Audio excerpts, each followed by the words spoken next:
Just a few weeks ago, everyone was talking about prompt engineering. Then it became context engineering. After that, loop engineering started trending because AI could now think, execute, verify, and retry using the task which was completed. But now there is another concept that quietly becoming a next big thing in AI engineering, which is called as graph engineering. The biggest AI systems today aren't powered by a single AI agent running in a loop, but they are powered by multiple specialized agents working together, communicating, sharing information, and coordinating workflows. And that's exactly what graph engineering helps to design. In today's video, we are going to understand why graph engineering exists, how it's different from loop engineering, how modern companies are using it, and why frameworks like LangGraph have become so important. And one more thing, if this channel reaches 100 subscribers, I will build a graph engineering project from scratch so you can see these concepts in action. So if you're serious about AI engineering, make sure to subscribe. Let's begin.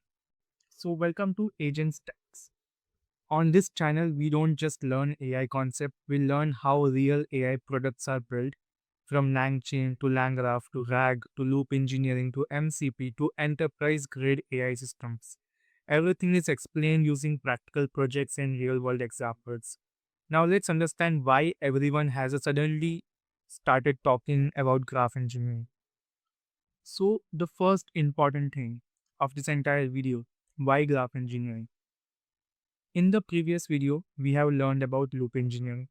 A single AI agent could continuously plan, act, observe, verify, retry until the task was completed. That's perfect for solving the problem. But now imagine something much bigger. Suppose you are building an AI software engineer. Should one agent do everything? Understand requirements, write code, review code, test the cases, bugs, deploy applications? So, probably not. So, in real world software companies, different engineers handle different responsibilities. Similarly, something which today's modern AI systems also divide responsibilities among specialized agents. One agent becomes the planner, another writes the code, another reviews the code, another runs the test, another verifies the quality, and now new problem appears. So who decides which agent works next? Who handles the parallel execution? Who merges the output? Who decides what happens if one agent fails? So that's exactly why graph engineering exists. So instead of you designing one intelligent loop, you are now designing an entire execution map for multiple intelligent agents. So you can think of it like loop engineering designs how one worker performs the task repeatedly, but the graph engineering is something which designs how an entire team collaborates to achieve one objective. And that's the biggest difference. Now let's understand the most important and most of the biggest thing which people usually get confused on. That is the difference between the loop engineering and graph engineering. So let's compare both concepts using a real world example. So imagine you're building an AI system that reviews research papers. So loop engineering basically it's a one AI agent that does everything from reading the paper to summarizing it, to check the citations, look for the errors, improves the summary, repeats until it's satisfied, and everything happens inside a loop. So now imagine the same problem using graph engineering. One agent extracts the important sections, the second verifies the reference, the third agent evaluates the technical accuracy, the fourth agent checks the plagiarism, and all four agents can work simultaneously. And finally, a coordinator agent combines all the output into one final report. So here, can you notice something important? The agents aren't switching roles anymore. Each one has a dedicated responsibility. This makes the system safer, more modular, easier to maintain, and much easier to scale. And this simple way to remember this is called loop engineering, which focus on a repetition, and graph engineering, which focuses on the coordination. So here you can see an example where one I have created a single agent with a loop which does the work and passes on to the another agent, and another agent does the work. So here you can see there is no parallelism, there is no multiple agents working on the same time.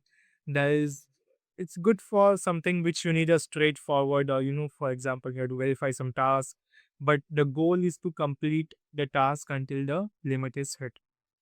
Next is where we have something called as graph engineering, where we have multiple nodes and they are connected with edges. And now each edges passes the work to the other agents and it goes in parallel.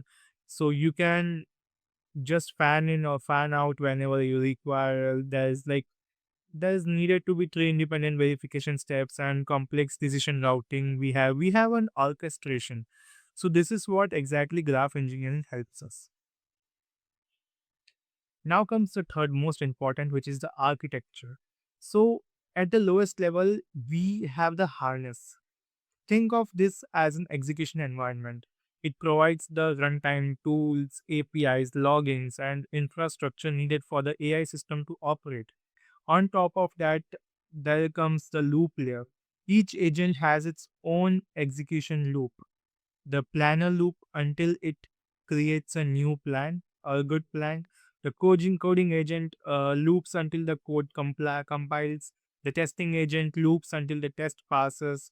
Every agent independently improve on its own work. And finally, it becomes a graph reader. And this is the brain of the entire ecosystem. So instead of you asking what should this agent do next, it asks like which agent should work next, and the graph defines which node starts first, which nodes can run in parallel, which output could be merged, where decisions should be branched, and when the workflow should terminate. This Think of it like something kind of a Google Maps. The map doesn't drive the car, it simply decides which road to take next. Similarly, graph engineering doesn't perform the work itself, it controls and works the flows between the agents. And another important concept is the knowledge graph.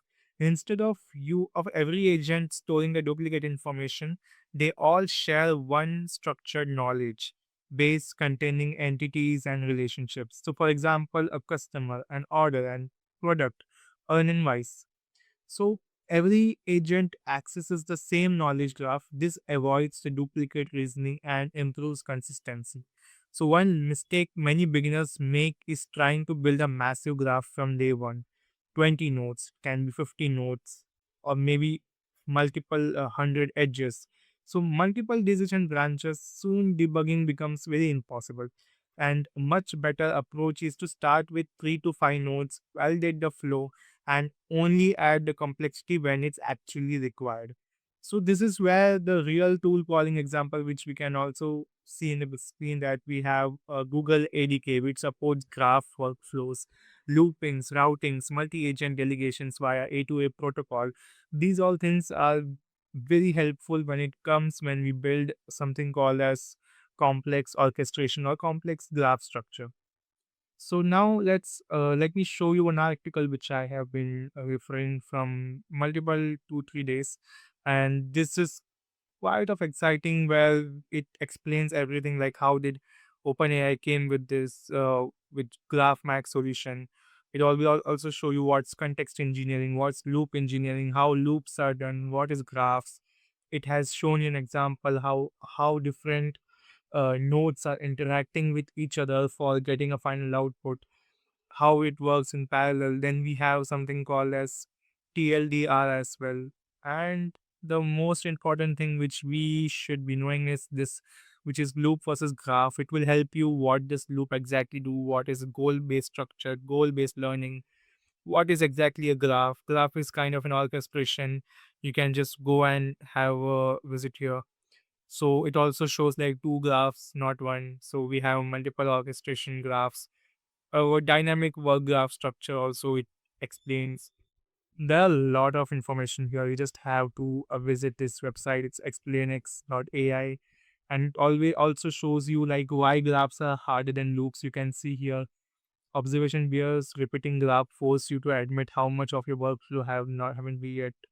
So these all things you can just have a look on it. Why what graph engineering looks like in practice, you can go and check it out. We have different patterns that has been explained here. What is harness connection? What graph engineers actually build? So this documentation is very good. You can just go and have a reference on this. And I hope this entire video made sense on a very high level, that what exactly are we trying to learn, what exactly are we trying to implement here. So this was a theoretical foundation of graph engineering, but theory alone is not enough. In next videos we will be starting to build graph engineering workflows using LangGraph, where we'll see multiple AI agents collaborating, making decisions, running in parallel, and also solving real world problems. And remember, once again, I said if the channel reaches 100 subscribers, I will build a complete graph engineering project from scratch, and I will share the entire implementation with you. So if you found this video valuable, subscribe to Agent Stacks, leave a comment with the type of graph engineering project you would like to see in the next video, and share this video with someone who is actually learning AI engineering. So keep learning, keep building, and I will see you in next video.